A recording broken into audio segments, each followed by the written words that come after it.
Today's topic is issue shares. Issue shares for cash and for purchase consideration other than cash. यानी कोई भी company जब shares issue करती है तो शेयर्स को दो तरह से इशू करती है, या तो कैश में या फिर कैश के अलावा। यानी जब कैश में करती है शेयर्स इशू तो कैश में दो ऑप्शन है, एक तो प्राइवेट प्लेसमेंट है और second is public subscription. Private placement आपने बिजनेस स्टडीज में फॉर्मेशन ऑफ कंपनी में पढ़ा था +1 में कि प्राइवेट प्लेसमेंट क्या होता है, जब कंपनी अपने शेयर्स पब्लिक को इशू ना करके, यानी इसमें शेयर पब्लिक को इशू नहीं किए जाते, किसको दे दिए जाते हैं, स्मॉल इंस्टीट्यूट को दे दिए जाते हैं, स्मॉल ग्रुप्स को दे दिए जाते हैं, जैसे यूटीआई हो गया, एलआईसी हो गया। तो इन लोगों को, इन छोटे छोटे यूनिट्स को जब शेयर्स कंपनी इशू कर देती है तो इसे बोलते हैं प्राइवेट प्लेसमेंट।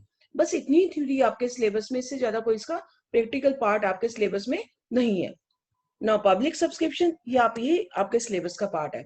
इसमें पब्लिक सब्सक्रिप्शन मैंने आपको कराया है, इशू शेयर्स जो करवा दी, जर्नल एंट्रीज जो मैंने अब तक कराई है वो पब्लिक सब्सक्रिप्शन ही है, ठीक है। तो इशू शेयर्स टू पब्लिक, इसका मतलब ये है। तो जो पब्लिक को शेयर इशू किए जाते हैं at par, at premium, at discount, तो आपके जो अंडर कंपनीज एक्ट 2013 में सिलेबस कट ही गया, सिलेबस से क्या है ही नहीं, कोई भी कंपनी अपने शेयर डिस्काउंट पे इशू नहीं कर सकती। और आज का टॉपिक ऑफ डिस्कशन है for purchase consideration other than cash. यानी कंपनी शेयर्स तो इशू कर रही है बट उसके बदले में कंपनी उस कैश नहीं आ रहा, कुछ परचेज कर रही है, कुछ यानी कुछ परचेज करने के बदले में कंपनी क्या दे रही है, शेयर्स इशू कर रही है। जैसे मान लो कंपनी ने फिक्स्ड एसेट परचेज की, फिक्स्ड एसेट 1 लाख की परचेज की, तो कंपनी इसमें क्या करती है, 1 लाख के उस, यानी जिससे फिक्स्ड एसेट परचेज करती है उसे सेलर बोलेंगे, हम ये अकाउंट्स की लैंग्वेज में उसे वेंडर लिखेंगे, वेंडर, ठीक है। तो वेंडर को क्या करती है कंपनी, 1 लाख के शेयर्स इशू कर देती है, यानी कैश देने की बजाय कंपनी वेंडर को क्या करती है, 1 लाख के शेयर्स इशू कर देती है। This is known as for purchase consideration other than cash. आज हम इसी टॉपिक के ही क्वेश्चंस डिस्कस करेंगे।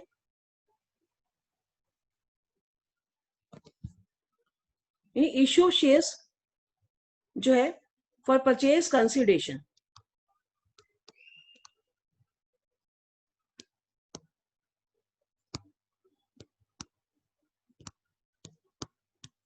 इसका मतलब मैंने बताया कि जब कोई कंपनी कोई भी फिक्स्ड एसेट परचेज करती है किसी भी वेंडर से, उसके बदले में उसे क्या दे देती है, शेयर्स इशू कर देती है। तो इसकी 2 एंट्रीज है। वन एंट्री क्या बनती है, 1 एंट्री है fixed asset account debit to vendor,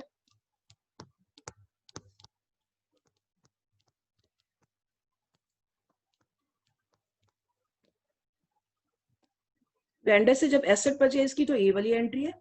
second one is जब उसे शेयर्स इशू किए जाएंगे तो vendor account debit to share capital, vendor account debit to share capital, then ये एंट्री आ जाएगी। इस केस में 2 एंट्रीज आनी है और आपके पास ये ऑप्शन गिवन होगी कि एट पार पे इशू है या एट प्रीमियम पे है। वेंडर को भी 2 ऑप्शन है, अगर एट पार पे है तो vendor account debit to share capital, अगर एट प्रीमियम पे है एक ऑप्शन दिया होगा आपके पास क्वेश्चन में, एट प्रीमियम है तो एंट्री आ जाएगी vendor account debit to share capital and to security premium reserve.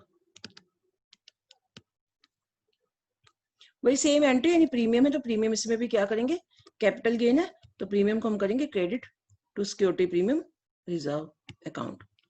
तो ये आपकी यानी एट पार भी हो सकते हैं वेंडर को जो शेयर इशू, और एट प्रीमियम भी हो सकते हैं। तो एट पार की एंट्री आएगी तो वेंडर टू शेयर कैपिटल, अगर एट प्रीमियम की एंट्री है तो vendor account debit to share capital and to security premium reserve account. तो in this way you can pass the entries for purchase consideration.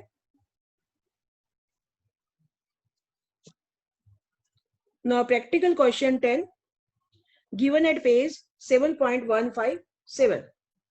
Vimal Limited purchased machinery of ₹9,90,000 from Kamal Limited. यानी machinery कितने की purchase की, 9,90,000, यानी machinery purchase की ₹9,90,000। किससे purchase की? From कमल। यानी हमें यहाँ सिर्फ वेंडर का नाम चाहिए, यानी वेंडर का नाम क्या है यहाँ पर? कमल है। ये जरूर ध्यान रखना है। कुछ बच्चे क्या करते हैं, जो ये बायर है, Vimal is the buyer, Vimal buyer है, विमल से एंट्री नहीं होनी, हमें नाम किसका चाहिए? वेंडर का चाहिए। विमल की बुक्स में एंट्री हो रही है क्योंकि विमल बायर है, विमल अपनी कंपनी की बुक्स में एंट्री कर रहा है, तो हमें यहाँ वेंडर कौन है? कमल है। तो हमें इस बात का ध्यान रखना है, who is the vendor. Machinery कितने की परचेज की? 9,90,000 की। The payment to Kamal limited was made by issuing equity shares of 100 each. अब इसको क्या किया? शेयर्स इशू कर दी। कितना? कौन से शेयर इशू कर दिए? इक्विटी शेयर्स, 100 रुपीज ईच, 100 वाला शेयर इसको इशू कर दिया। यानी इसको पैसे ना देकर उसके बदले में क्या दे दिए? शेयर दे दिए। Pass the necessary journal entries in the books of Vimal limited, कि विमल लिमिटेड की बुक्स है, विमल लिमिटेड इज बायर और कमल लिमिटेड इज वेंडर। तो आपने विमल लिमिटेड की बुक्स में एंट्री करनी है for purchase of machinery and the issue of shares when. अब आपके दो तरह से ऑप्शन दिए हुए, shares are issued at par, और दूसरा कोई ऑप्शन क्या दिया हुआ है? Shares were issued at premium, 25% premium. अब आपको दोनों तरह से एंट्री करनी है, एट पार की भी करनी है और एट प्रीमियम की भी करनी है। तो आपके पास वैसे भी इस बार शेयर चैप्टर में से ज्यादा क्वेश्चंस आएंगे क्योंकि आपका कंपनी अकाउंट्स का एक टॉपिक जो एक चैप्टर डिलीट हो चुका है, तो उसका वेटेज, क्योंकि कंपनी अकाउंट्स है तो 20 मार्क्स की वेटेज तो इसी चैप्टर में ही इंक्रीज होगी। तो ये चैप्टर बड़ी डीपली करना, और अप्रोक्सीमेट ये चैप्टर आपका 14 to 14 मार्क्स का तो आएगा होपफुली, एक अकेला चैप्टर ये वाला एग्जाम में। तो इसको थोड़ा सा डीपली अच्छी तरह से स्टडी करना, पूरा ध्यान से। Now machinery purchased for rupees 9,90,000 from Kamal Limited. तो हम यहाँ पे बुक्स बनाएंगे विमल लिमिटेड की, because Vimal limited is a buyer. तो in the books of Vimal limited we will pass the journal entries and Kamal limited is a vendor. तो vendor सबसे पहले एंट्री आती है fixed asset account debit to vendor. यहाँ पर फिक्स्ड एसेट कौन सी है? मशीनरी है। तो first entry we will pass machinery account debit to vendor. तो in next page, on next page I am going to pass the journal entry. Date column, date is not given, तो date column आपका blank जाएगा। The entry will be machinery account debit to vendor. Vendor, who is the vendor? Vendor is Kamal Limited. कितने की machinery purchase की आपने? 9,90,000 की। Will pass, write the narration also machinery purchase, बस छोटी सी narration. अब उसके बाद क्या था? उसके बाद आपके पास क्वेश्चन में दिया था शेयर्स इशूड है, बट कैसे इशू है? इसके बदले में एट पार। एट पार में तो सिंपल ही जर्नल एंट्री आ जाएगी। क्या जर्नल एंट्री आएगी? द जर्नल एंट्री आएगी Kamal limited debit in vendor debit to share capital. तो वेंडर कौन है यहाँ पर? कमल लिमिटेड। तो Kamal limited debit to equity share capital. जब एट पार पे इशू किए शेयर्स, ये एट पार की एंट्री है, तो आपके पास सिंपल सी कुछ देखने की जरूरत नहीं है। Kamal limited account debit to equity share capital, it will be 9,90,000 rupees. So in this way you will pass the journal entry. Now the next entry at premium, यानी एट प्रीमियम में जर्नल एंट्री पहले हम लिख लेते हैं, फिर amount को देखते हैं। तो कमल लिमिटेड डेबिट यानी vendor debit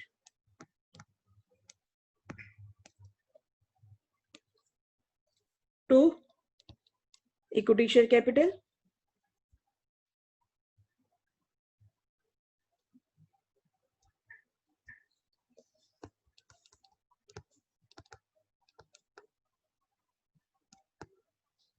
and to security premium reserve. अब मैं सिक्योरिटी प्रीमियम रिजर्व के लिए SPR वर्ड यूज कर रही हूँ, तो इसका एब्रीविएशन आपको पता ही है।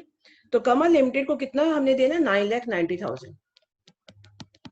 अब प्रॉब्लम आगे की इक्विटी शेयर में कितना पैसा लिखे और सिक्योरिटी प्रीमियम रिजर्व में कितना लिखे। जब एट पार पे इशू, फिर तुम बिना सोचे समझे लिख सकते हैं कमल लिमिटेड जितना पैसा उसको देना है, क्योंकि कमल लिमिटेड जितने से क्रेडिट हुआ है उतने से आपको डेबिट करना ही करना है। तो यहाँ पर कमल लिमिटेड 9,90,000 से क्रेडिट हुआ है, तो 9,90,000 आपने डेबिट करना ही करना है। तो यहाँ पर तो सिंपल था, to equity share capital no problem. अब यहाँ पर क्या कि हमें यहाँ अमाउंट कितनी आएगी, कितनी इक्विटी शेयर कैपिटल में आएगी, कितनी सिक्योरिटी प्रीमियम रिजर्व में आएगी। तो इसके लिए आपको सबसे पहले नंबर ऑफ शेयर्स निकालने पड़ेंगे। नंबर ऑफ शेयर्स कैसे निकलेंगे, जितना पैसा आपने देना है, जितनी अमाउंट ड्यू है, कितने अमाउंट देना हमने कमल लिमिटेड को, 9,90,000।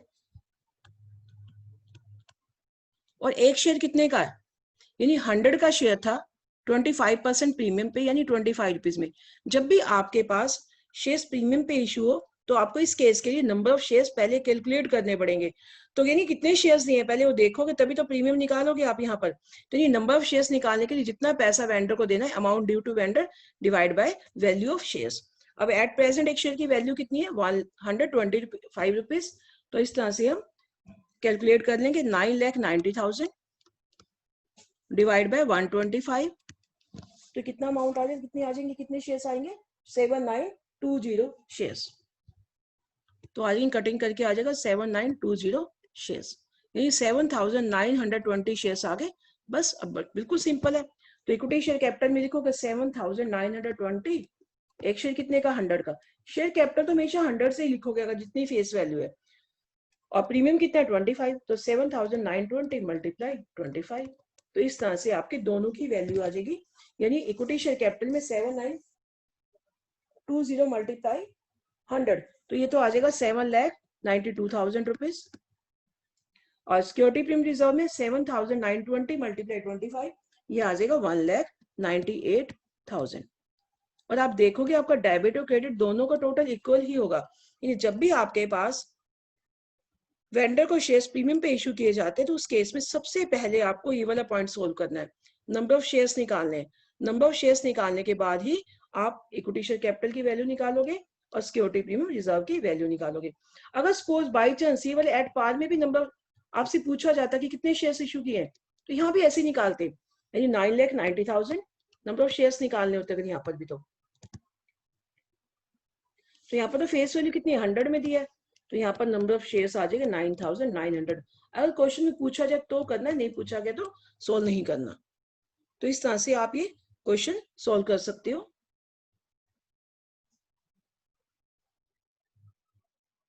Now practical question 12, Tagore limited purchased a running business from Tulsi brothers.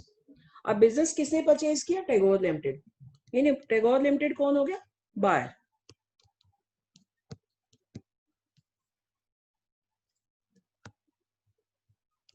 और किससे परचेज किया, तुलसी ब्रदर्स से। और तुलसी कौन हो गया यहाँ पर, सेलर। तो हमें तो वेंडर, सेलर या वेंडर एक ही बात है, हमें तो वेंडर को ही दिखाना है। एंट्री टैगोर लिमिटेड की बुक्स में होगी। उसके बाद यानी Tagore limited purchased a running business from Tulsi brothers for a sum of rupees 48 lakh payable by the issue fully paid equity shares of 20 each at a premium of 20%। यानी उससे पूरा का पूरा बिजनेस ही परचेज कर लिया, यानी खाली एसेट परचेज नहीं किया, एसेट के साथ साथ लाइबिलिटीज भी होगी। और आपको पता है एसेट डेबिट होती है, लाइबिलिटीज क्रेडिट होती है। और जितने परचेज किए, कितने परचेज किए, 48 लाख में। A sum of rupees 48 lakh payable by the issue fully paid equity shares of 20 each at a premium of 20%। यानी इसके बदले में कैश नहीं दिया, पूरा 48 लाख का बिजनेस खरीदा तो इसके बदले में कैश नहीं दिया, तो इसके बदले में क्या दिया, शेयर्स दिए, लेकिन शेयर्स पे प्रीमियम पे इशू किए। 20 वाला शेयर यानी 20 रुपीज वाला शेयर प्लस 20%। अब 20 का 20% कितना आ जाएगा, ₹4। तो यानी कितना हो जाएगा, 20 plus 24, 20 plus 4 it will B 24 rupees. यानी अब शेयर कितने में इशू किया, 20 वाला 24 में। अब एसेट कौन कौन सी खरीदी है, the assets and liabilities consisted of the following. यानी एसेट को डेबिट करोगे, एसेट टू वेंडर ये एंट्री तो होनी है, और साथ में लायबिलिटीज है तो लायबिलिटीज क्रेडिट होती है। आपको पता है एसेट हमेशा डेबिट होती है, लायबिलिटीज हमेशा क्रेडिट होती है। तो एसेट जितनी भी है वो लिख दो। सबसे पहले प्लांट एंड मशीनरी है, तो बिना फॉर्मेट के मैं एंट्री कर रही हूँ, plant and machinery account debit. उसके बाद स्टॉक है, stock account debit. Account word लिखते चलना अपने भी। सन्डी डेटर्स है, सन्डी डेटर्स अकाउंट डेबिट।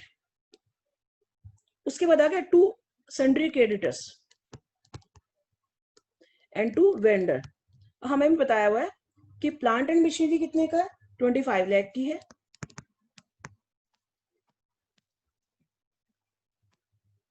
स्टॉक कितने का है, 15 लाख का है।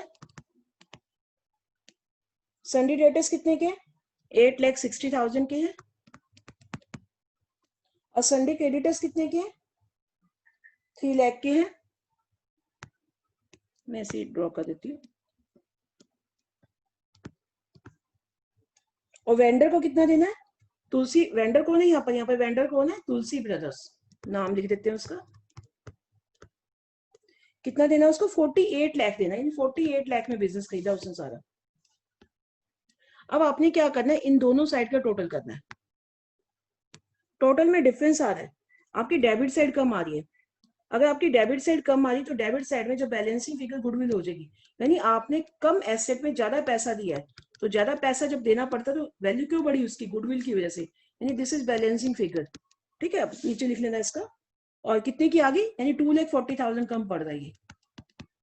अगर आपकी क्रेडिट साइड कम होती तो आपको बेनिफिट हो जाता, वो बेनिफिट डालते हैं कैपिटल रिजर्व, यानी डेबिट साइड कम है तो गुडविल, क्रेडिट साइड कम है तो कैपिटल रिजर्व। बस इस तरह से आप जनरल एंट्री पास कर देंगे। अब सेकंड एंट्री क्या आएगी, वेंडर, वेंडर कौन है, Tulsi brothers debit, Tulsi brothers debit to share capital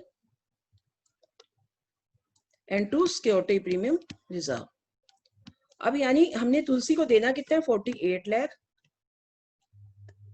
अब 48 लाख जो देंगे हम, अब उसको कैसे देंगे, शेयर इश्यू करने, किस पे, प्रीमियम पे। तो जब भी ऐसा पॉइंट आएगा तो सबसे पहले आपको क्या निकालना है, नंबर ऑफ शेयर्स।